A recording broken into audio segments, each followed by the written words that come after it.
एक जंगल में टोनी चिड़िया का राज था। वो बहुत ही समझदार और सुलझी हुई चिड़िया थी। उसका एक मंत्री था जिसका नाम कालू कौवा था। एक दिन टोनी चिड़िया की बहन रानी चिड़िया आती है। टोनी चिड़िया, तुम्हें कितने दिन हो गए हैं? तुम कब शादी करोगी? तुम्हें कोई चिड़िया पसंद भी है या नहीं? रानी दीदी, मैंने अभी कुछ सोचा नहीं है, लेकिन मैं किसी ईमानदार चिड़िया से शादी करना चाहती हूँ। टोनी, मुझे लगता है कि फिर तुम्हें पूरे जंगल में ऐलान करवाना पड़ेगा। जो भी चिड़िया तुमसे शादी करना चाहेगा वो यहाँ पर आ जाएगा।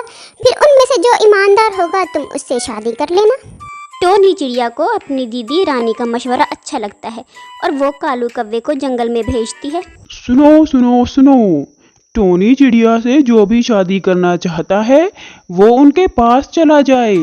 कुछ ही देर में दो चिड़िया वहाँ पर आते हैं। सुनो कालू कौवे, ये तो दो चिड़िया आ गए हैं।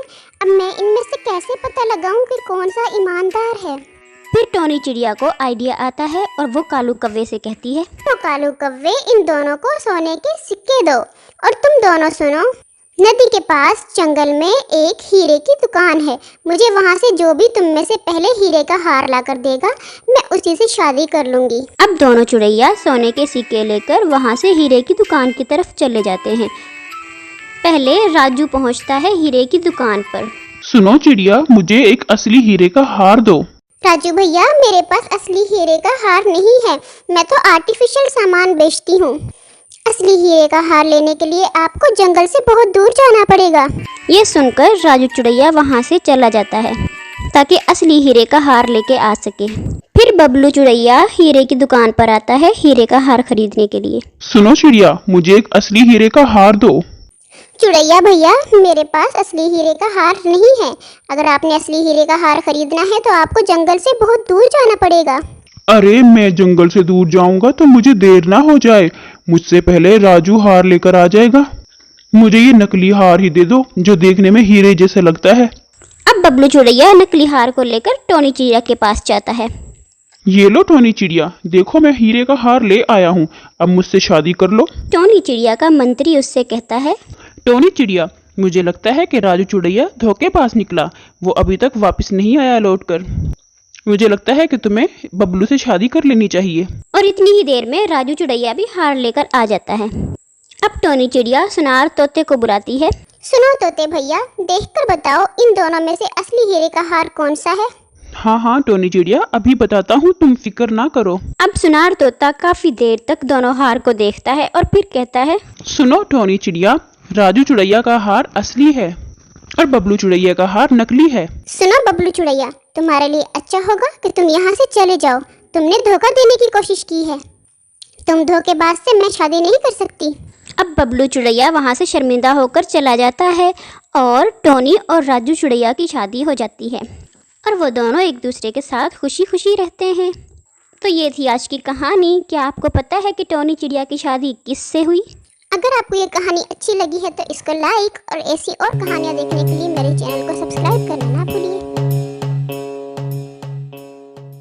सुंदरवन के जंगलों में चिड़ियाओं का एक बहुत ही खूबसूरत आशियाना था। उसी जंगल में टोनी नाम की एक चिड़िया अपने बेटे मिट्ठू के साथ एक टूटी फूटी झोपड़ी में रहती थी। टोनी चिड़िया बहुत ही गरीब थी। दूसरों के घरों में काम करके वो अपना घर चलाती थी। एक दिन उसका बेटा उससे कहता है, माँ, मुझे स्कूल जाने के लिए नया यूनिफॉर्म चाहिए। बच्चे मेरा मजाक उड़ाते हैं, मेरा सारा यूनिफॉर्म खराब हो चुका है। ठीक है मेरे बेटे, मैं आपको नया लेके दे दूंगी, लेकिन तुम दिल लगा के पढ़ाई किया करो। तुम जानते हो ना, तुम दिल लगा के पढ़ाई करोगे, कुछ बनोगे, तभी हमारी इस गुर्बत से जान छूटेगी। माँ, वो तो वैसे भी मैं क्लास में सबसे ज्यादा अच्छा पढ़ता हूँ और मैं ज्यादा मन लगा के पढ़ा करूँगा। मिट्ठू की माँ सेठ कालू कौवे के घर काम करती थी। सेठ कालू कौवा वैसे तो बहुत पैसे वाला था, लेकिन वो बहुत कंजूस था। एक दिन होली से पहले मिट्ठू की माँ सेठ कालू कौवे के पास आती है। सेठ जी, आपको पता है ना होली आने वाली है, मुझे मेरी तनख्वाह पहले चाहिए। अगर आप दे दे तो। अरे बस कर टोनी, एक तो तू काम सही तरीके से नहीं करती है, ऊपर से तुझे तनख्वाह भी पहले चाहिए। लेकिन सेठ जी, मैं तो अपना काम बहुत ईमानदारी और लगन से करती हूँ। अगर आपको यकीन नहीं आ रहा तो आप सेठानी से भी पूछ सकते हैं। अरे टुनटुनी, तू मुझसे जुबान लड़ाएगी? चल जाके काम कर, सारा घर का काम पड़ा हुआ है। तनख्वाह चाहिए, काम ध्यान से करती नहीं है। अगर आज काम सही नहीं ना हुआ तो मैं तुझे काम से ही निकाल दूंगा। बेचारी टोनी वापस से अपना काम करने चली जाती है। अगले दिन टोनी सेठानी जी के पास जाती है और उनसे बोलती है, मालकिन, मेरे पास बिल्कुल भी पैसे नहीं है। क्या आप सेठ जी से कहकर मुझे मेरी तनख्वाह पहले दिलवा सकती है? सेठानी बहुत ही दरिया दिल और दयालु थी। वो टोनी से कहती है, हाँ हाँ टोनी, तो फिक्र मत कर, मैं तेरे सेठ से कहकर दिलवा दूंगी तुझे तेरी तनख्वाह पहले ही। होली से पहले ही तुझे तेरी तनख्वाह मिल जाएगी। दिन गुजर जाता है और रात हो जाती है। उधर मिट्ठू अपनी माँ से बोलता है, माँ, होली के दिन आप कौन सी मिठाई बनाओगी? बेटे, अभी तो मुझे तनख्वाह से पैसे भी नहीं मिले हैं। जब मिलेंगे तो मैं तुझे जरूर कुछ न कुछ बना के खिलाऊंगी। अगले दिन जब टोनी सेठ के घर काम करने जाती है तो उसका बेटा मिट्ठू बोलता है, माँ, आज मेरी स्कूल की छुट्टी है, क्या मैं आपके साथ काम पर चलूं? हाँ ठीक है, लेकिन वहाँ पर जाकर कोई शैतानी नहीं करना। ठीक है माँ। मिट्ठू अपनी माँ के साथ सेठ जी के घर चला जाता है। वहाँ जाकर टोनी अपने बेटे से कहती है, मिट्ठू, तुम यहीं रुको, मैं अभी रसोई में जाकर खाना बना कर आती हूँ। हाँ, और किसी चीज को हाथ मत लगाना। टोनी काम करने के लिए रसोई में चली जाती है और मिट्ठू वहीं पर सोफे पर बैठ जाता है और एक किताब को पढ़ने लग जाता है। कुछ देर बाद वहाँ सेठ का बेटा दुलारा आ जाता है। अरे कौन हो तुम और यहाँ क्या कर रहे हो? मिट्ठू घबरा जाता है और तभी वहाँ पर सेठ जी आ जाता है। अरे तू टोनी का बेटा है ना? हाँ जी। तभी वहाँ पर टोनी चिड़िया भी आ जाती है। क्या हुआ सेठ जी? तेरा बेटा यहाँ रखी चीजों से छेड़खानी कर रहा है। याद रख, अगर कोई भी चीज यहाँ से गायब हुई ना तो मैं तेरी तनख्वाह से काट लूंगा उसके पैसे। अरे मिट्ठू बेटा, मैं आपको मना करके गई थी ना कि किसी चीज को हाथ नहीं लगाना। पर माँ, मैंने तो किसी चीज को हाथ नहीं लगाया, मैं तो बस ये अखबार पढ़ रहा था।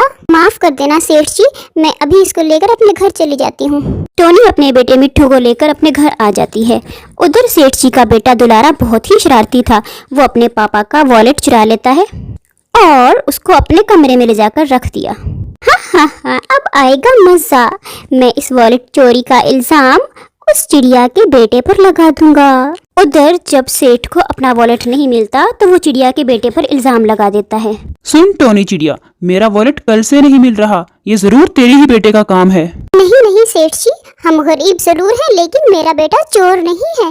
वो ऐसा बिल्कुल नहीं कर सकता। अब मैं तुम्हें इस महीने की तनख्वाह बिल्कुल नहीं दूंगा और अगले 2 महीने भी तुझे कोई तनख्वाह नहीं मिलेगी। हाँ, और अगर तूने ये काम नहीं किया मुफ्त में तो मैं तेरे बेटे को पुलिस के हवाले कर दूंगा। अरे ना सेठ जी, ऐसा जुल्म ना करो। बिना पैसे के मैं अपना घर कैसे चलाऊंगी? होली भी आने वाली है।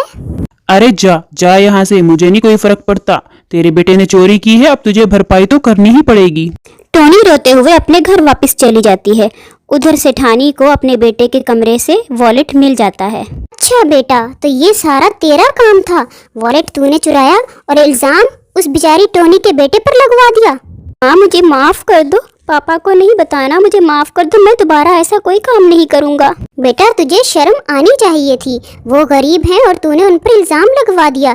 चलो जाओ, अब उनसे माफी मांग कर आओ। सेठानी अपने बेटे दुलारे को कालू सेठ के पास लेकर आती है और उसका बेटा अपने पापा को सारी सच्चाई बताता है। फिर दुलारा, सेठ और सेठानी तीनों मिलकर टोनी चिड़िया के घर जाते हैं।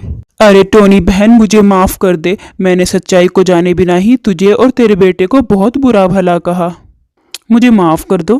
माँ जी, मुझे भी माफ कर दो। मेरी वजह से ही आपको ये सारा कुछ सुनना पड़ा। अरे कोई बात नहीं दुलारे बेटे, आज होली का दिन है। आज के दिन कैसी नाराजगी? दुलारे को अपने किए पर बहुत पछतावा होता है और साथ ही सेठ भी बहुत शर्मिंदा हो रहा होता है। फिर सेठ चिड़िया को उसकी सारी तनख्वाह भी दे देता है और फिर वो सब मिलकर होली मनाते हैं।